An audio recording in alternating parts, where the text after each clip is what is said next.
El Sermón del Monte. David Martin Lloyd Jones. Capítulo 2. Consideraciones generales y análisis. En el capítulo anterior examinamos los antecedentes del Sermón del Monte y presentamos una introducción al mismo. Si bien quisiera salir ya de ello, debemos todavía examinar el sermón en una forma general antes de entrar en detalles y de analizar las afirmaciones concretas que contiene. Me parece que hacerlo así es muy bueno y conveniente. No quiero decir con esto que me vaya a embarcar en un estudio de lo que podríamos llamar tecnicismos. Los expertos se complacen en discutir, por ejemplo, si el Sermón del Monte tal como lo refiere Mateo 5 y 6 es igual a lo que contiene Lucas 6, muchos de ustedes es probable que conozcan lo que se ha dicho acerca de esto. En cuanto a mí con franqueza no me preocupa gran cosa, en realidad, no temo decir que no me interesa. No es que quiera echar por tierra el valor de una discusión y estudio cuidadosos de la Escritura en esta forma. Pero sí me parece que es necesario estar constantemente al tanto para no dejarse sumergir tanto en los tecnicismos de la Escritura que pasemos por alto su mensaje. Si bien debemos de interesarnos por el problema de la concordancia de los evangelios y por otros parecidos, Dios no quiera, digo, que consideremos los evangelios como una especie de rompecabezas intelectual. Los evangelios no son para que extraigamos de ellos esquemas y clasificaciones perfectos, son para que los leamos a fin de que sepamos aplicarlos, vivirlos y practicarlos. No intento, por tanto, dedicar tiempo a examinar tales cuestiones técnicas. Se han sugerido varias clasificaciones y subdivisiones del sermón tal como aparece en estos 3 capítulos. Ha habido muchas discusiones acerca de cuestiones como si hay 7 bienaventuranzas, 8 o 9. Otros pueden dedicar tiempo a estos problemas si así lo desean, pero yo creo que lo importante no son los números, por así decirlo, sino que examinemos las bienaventuranzas mismas. Por ello espero no defraudar a nadie que esté interesado en esa clase de estudio. Nunca olvidaré, a este respecto, a un hombre que, siempre que lo encontraba, me dejaba con la impresión de que era un gran estudioso de la Biblia. Supongo que en un sentido lo era, pero su vida por desgracia estaba muy lejos de lo que se describe en las páginas del Nuevo Testamento.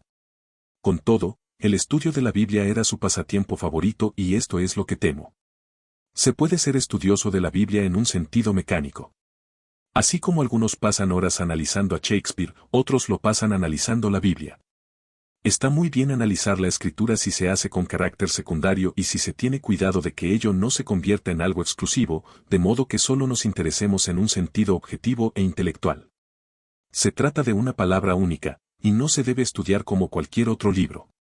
Cada vez entiendo más a aquellos padres y santos de la Iglesia de siglos pasados que decían que la Biblia solo se debe leer de rodillas. Necesitamos que se nos recuerde esto sin cesar cuando nos acercamos a la palabra de Dios, a saber, que es en realidad y de verdad la palabra de Dios que nos habla directamente.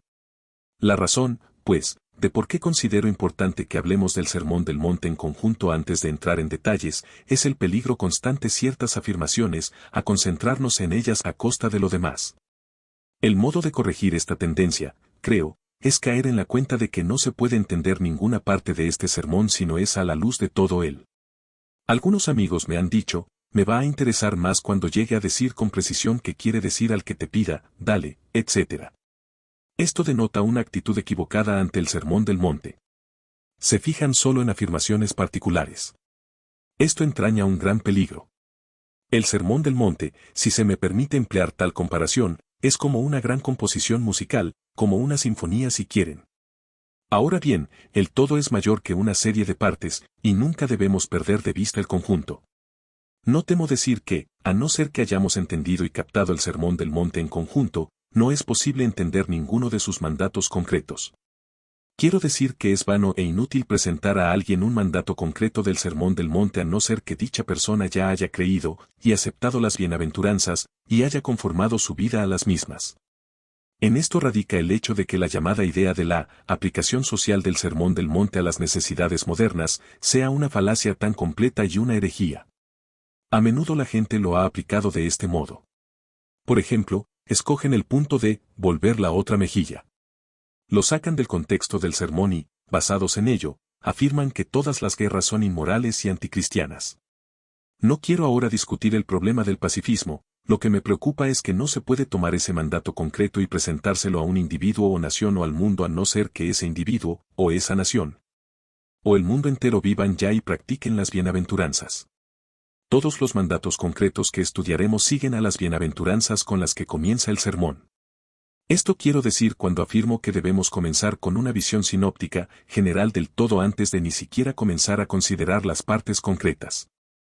En otras palabras, todo lo que el sermón contiene, si lo tratamos en forma adecuada, y si queremos que nos aproveche, debe tomarse en su marco natural, y, como acabo de subrayar, el orden en que los mandatos aparecen en el sermón es en realidad de suma importancia. Las bienaventuranzas no aparecen al final, sino al comienzo, y no temo afirmar que a no ser que tengamos una idea bien clara acerca de ellas no vale la pena proseguir. No tenemos derecho a proseguir. En este sermón hay una especie de secuencia lógica. Y no solo esto, hay también un orden y secuencia espirituales. Nuestro Señor no dice estas cosas sin pensarlo, todo es premeditado. Se presentan ciertos postulados, y de ellos se siguen ciertas cosas. Por ello nunca discuto de ningún mandato concreto del sermón con una persona si no estoy bien seguro de que es cristiana. De nada sirve pedirle a alguien que no es cristiano ya, que trate de vivir o practicar el sermón del monte. Esperar una conducta cristiana de quien no ha nacido de nuevo es herejía.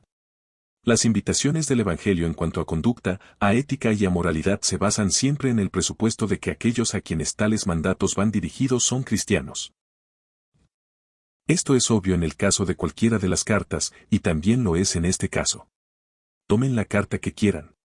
Verán que la subdivisión es igual en todas, siempre la doctrina primero, y luego las conclusiones de la doctrina. Se proponen los grandes principios y se da una descripción de los cristianos a los que va dirigida la carta. Luego, debido a ello, o porque creen tal cosa, por tanto, se les exhorta a hacer ciertas cosas. Siempre tendemos a olvidar que todas las cartas del Nuevo Testamento fueron escritas a cristianos y no a no cristianos, y las invitaciones en términos éticos de las cartas se dirigen siempre a los creyentes, a los que son hombres y mujeres nuevos en Cristo Jesús. Este sermón del monte es exactamente lo mismo. Muy bien, tratemos de presentar una especie de división general del contenido del sermón del monte. También en esto verán que es casi verdad decir que cada uno tiene su propia subdivisión y clasificación. En un sentido, ¿por qué no deberían tenerlo? Nada hay más vano que preguntar, ¿cuál es la subdivisión y clasificación correctas del contenido de este sermón? Se puede subdividir de varias maneras. El que me parece más adecuado es el siguiente. Dividiría el sermón en una parte general y otra específica. La parte general del sermón abarca del versículo 3 al 16. En ellos tenemos ciertas afirmaciones generales respecto al cristiano. Luego el resto del sermón se ocupa de aspectos específicos de su vida y conducta. Primero el tema general, y luego una ilustración de este tema en particular. Pero por conveniencia, podemos ir un poco más allá en nuestra subdivisión. En los versículos 3 al 10 tenemos la descripción de la índole del cristiano. Es decir, más o menos, las bienaventuranzas que son una descripción de la índole del cristiano en general. Luego, los versículos 11 al 12 diría que nos presentan la índole del cristiano según se ve por la reacción del mundo frente a él. Se nos dice, bienaventurados sois cuando por mi causa os vituperen y os persigan, y digan toda clase de mal contra vosotros, mintiendo. Gozaos y alegraos, porque vuestro galardón es grande en los cielos, porque así persiguieron a los profetas que fueron antes de vosotros. En otras palabras, la índole del cristiano se describe en forma positiva y negativa. Primero vemos qué clase de hombre es, y luego se nos dice, por ser así, le sucederán ciertas cosas. Pero siempre se trata de una descripción general. Luego, naturalmente, los versículos 13 al 16 son una exposición de la relación del cristiano con el mundo, o, si lo prefieren, estos versículos describen la función del cristiano en la sociedad y en el mundo. Estas descripciones del mismo se ponen de relieve y se elaboran, y luego se resumen, por así decirlo, en la exhortación, así alumbre vuestra luz delante de los hombres, para que vean vuestras buenas obras, y glorifiquen a vuestro Padre que está en los cielos. Tenemos, pues, ahí una descripción general del cristiano. Luego, me parece, llegamos a lo que llamaría ejemplos e ilustraciones concretos de cómo un hombre tal vive en un mundo como este. Se puede subdividir de este modo. En los versículos 17 al 18 tenemos al cristiano frente a la ley de Dios y sus exigencias. Recordarán las varias subdivisiones. Se describe en forma general su justicia. Luego se nos habla de su relación con asuntos como el homicidio, el adulterio y el divorcio, luego cómo debería hablar y su postura respecto al problema de la venganza y autodefensa, y su actitud para con el prójimo. El principio básico es que el cristiano se fija sobre todo en el espíritu y no en la letra. Esto no significa que prescinda de la letra, sino que le preocupa más el espíritu. El error de los fariseos y de los escribas fue que se interesaban solo en lo mecánico. La idea cristiana de la ley tiene en cuenta sobre todo el espíritu y se interesa por los detalles solo en cuanto son expresión del espíritu. Este principio se elabora con unos cuantos ejemplos e ilustraciones. Todo el capítulo 6 me parece que se refiere al cristiano que vive en presencia de Dios, en sumisión activa a Él, en dependencia completa de Él. Si se lee despacio el capítulo 6 me parece que se llega a esta conclusión. Centra el interés en la relación del cristiano con el Padre. Tomemos, por ejemplo, el primer versículo: guardaos de hacer vuestra justicia delante de los hombres, para ser vistos de ellos, de otra manera no tendréis recompensa de vuestro Padre que está en los cielos. Prosigue así desde el principio hasta el fin, y al final se nos repite prácticamente lo mismo. No os afanéis, pues, diciendo, ¿qué comeremos, o qué vestiremos? Porque los gentiles buscan todas estas cosas, pero vuestro Padre Celestial sabe que tenéis necesidad de todas estas cosas. Mas buscad primeramente el reino de Dios y su justicia, y todas estas cosas os serán añadidas. Ahí tenemos una descripción del cristiano como hombre que sabe que está siempre en la presencia de Dios, de modo que se interesa no en la impresión que causa en otros hombres, sino en su relación con Dios. Así pues, cuando ora, no se interesa por lo que otros piensen, por si alaban sus oraciones o las critican, sabe que está en la presencia del Padre, y que ora a Dios. Lo mismo cuando da limosna, solo a Dios tiene presente. Además, cuando se enfrenta con problemas de la vida, con la necesidad de comida o vestido, su reacción ante sucesos externos, todo lo ve a la luz de su relación con el Padre. Este es un principio muy importante referente a la vida cristiana. Luego el capítulo 7 se puede considerar como una presentación del cristiano como alguien que vive siempre bajo el juicio de Dios y en el temor de Dios. No juzguéis, para que no seáis juzgados. Entrad por la puerta estrecha. Guardaos de los falsos profetas. No todo el que me dice, Señor, Señor, entrará en el reino de los cielos, sino el que hace la voluntad de mi Padre que está en los cielos. Además se compara al cristiano con el hombre que edifica una casa que sabe va a ser sometida a prueba. Ahí tenemos, pues, no solo un análisis general del Sermón del Monte, sino también un retrato y presentación completo del cristiano. Ciertos rasgos caracterizan siempre al cristiano, y estos son ciertamente los tres principios más importantes. El cristiano es un hombre que por necesidad debe preocuparse por cumplir con la ley de Dios. Mencioné en el capítulo 1 la tendencia fatal de presentar la ley y la gracia como antítesis en un sentido erróneo. No estamos, bajo la ley, pero todavía tenemos que observarla. La justicia de la ley ha de cumplirse en nosotros, dice el apóstol Pablo escribiendo a los romanos. Cristo vino, en semejanza de carne de pecado, condenado al pecado en la carne. Bien, ¿por qué? Para que la justicia de la ley se cumpliese en nosotros, que no andamos conforme a la carne, sino conforme al Espíritu. Romanos 8. Versículos 3 y 4. Así pues, el cristiano es alguien que vive siempre preocupado por vivir la ley de Dios y cumplirla. Aquí se le recuerda cómo ha de conseguirlo. Además, uno de los hechos esenciales y más obvios acerca del cristiano es que es un hombre que vive siempre consciente de que está en la presencia de Dios. El mundo no vive así, esta es la gran diferencia entre el cristiano y el que no lo es. El cristiano es alguien que siempre debería actuar a la luz de esta relación íntima con Dios. No es, por así decirlo, independiente. Es hijo de Dios, de modo que todo lo que hace, lo hace desde esta perspectiva de agradarle. Por esto el cristiano, por necesidad, debería ver todo lo que le sucede en este mundo en una forma completamente distinta de los demás. El Nuevo Testamento insiste en esto muchas veces. El cristiano no se preocupa por la comida ni la bebida ni el vestir ni la casa. No es que diga que todo esto no importa, sino que no constituyen su preocupación principal, no vive para ellas. El cristiano no se siente atado a este mundo ni a sus preocupaciones. ¿Por qué? Porque pertenece a otro reino y de otra manera. No se aísla del mundo, este fue el error del movimiento monástico católico. El Sermón del Monte no te dice que te aísles para poder vivir una vida cristiana. Pero sí dice que tu actitud es completamente distinta de la del no cristiano, debido a la relación que tienes con Dios y a tu completa dependencia de Él. El cristiano por tanto nunca debería preocuparse por las circunstancias en que se ve envuelto en este mundo dada la relación que tiene con Dios. Esto es fundamental para el cristiano. Lo tercero es igualmente verdadero y fundamental. El cristiano es alguien que siempre anda en el temor de Dios, no temor pusilánime, porque el amor perfecto excluye dicho temor. No solo se acerca a Dios tal como dice la carta a los Hebreos, con temor y reverencia, sino que vive toda su vida de este modo. El cristiano es el único que vive en este mundo bajo esta impresión de juicio. Debe hacerlo así porque nuestro Señor le dice que lo haga. Le dice que va a ser juzgado por lo que edifique, que va a llegar el momento del juicio. Le dice que no repita, Señor, Señor, que no dependa de lo que haga en la iglesia como si ello fuera necesario y suficiente, porque se acerca el juicio, de manos de alguien que ve el corazón. No se fija en la vestimenta de la oveja sino en lo que haya dentro.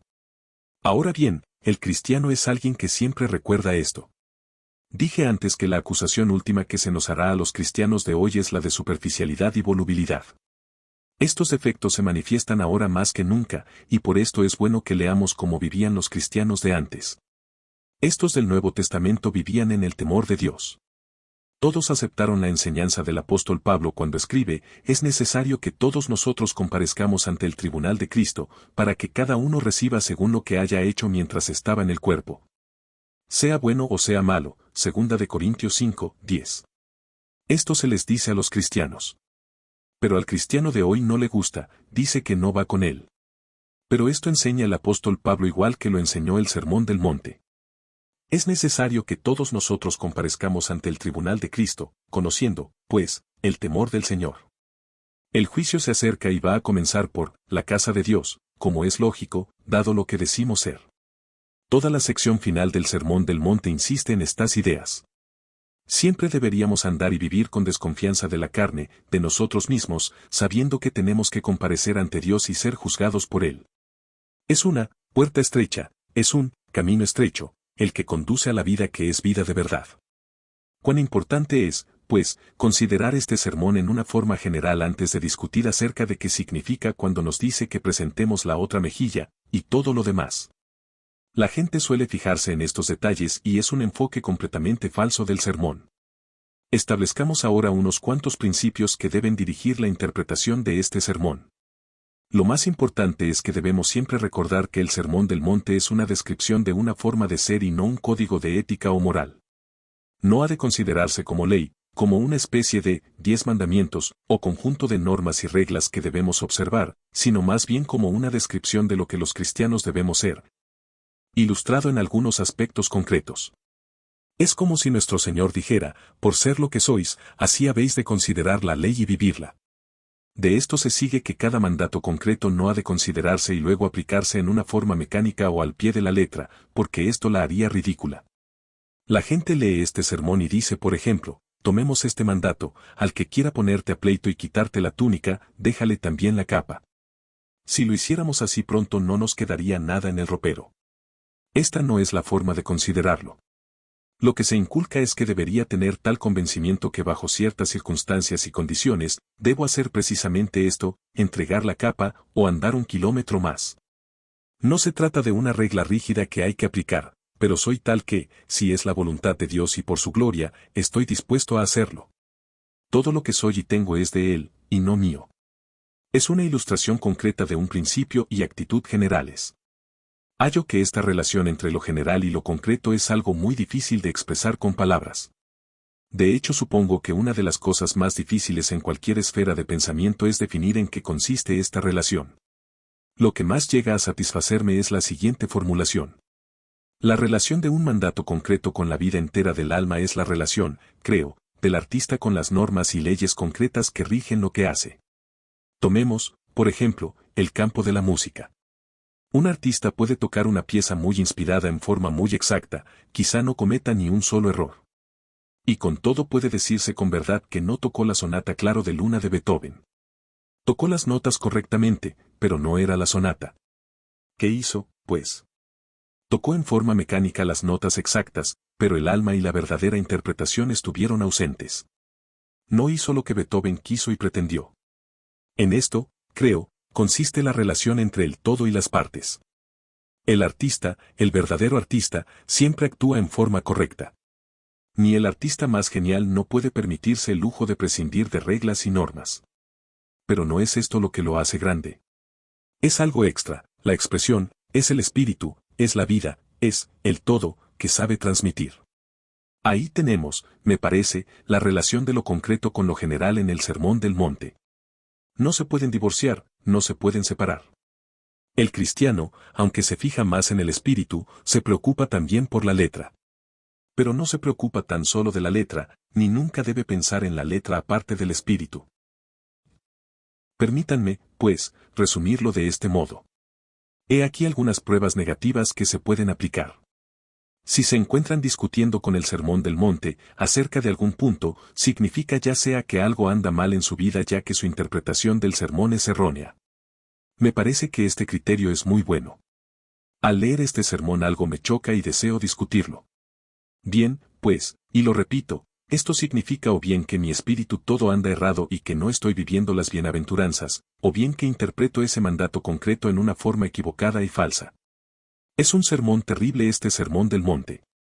Tengan mucho cuidado al leerlo, y sobre todo al hablar de él. Si lo critican en algo dicen mucho de sí mismos. Para decirlo con las palabras de Santiago, seamos por tanto, prontos para oír, tardos para hablar, tardos para airarse. Además, si nuestra interpretación hace que un mandato parezca ridículo podemos estar seguros de que tal interpretación está equivocada. Ustedes comprenden la idea, la he mencionado antes en la ilustración de la túnica y la capa. Tal interpretación, repito, debe estar equivocada, porque nada de lo que nuestro Señor enseñó puede resultar ridículo. Finalmente, si consideran cualquier mandato concreto de este sermón como imposible, una vez más su interpretación del mismo está equivocada. Lo voy a decir de otra manera. Nuestro Señor enseñó estas cosas y espera que las vivamos. Su último encargo, lo recuerdan, a los que envió a predicar fue, id, y haced discípulos a todas las naciones, bautizándolos en el nombre del Padre, y del Hijo, y del Espíritu Santo. Enseñándoles que guarden todas las cosas que os he mandado. Ahora bien, en este sermón se encuentran precisamente estas cosas.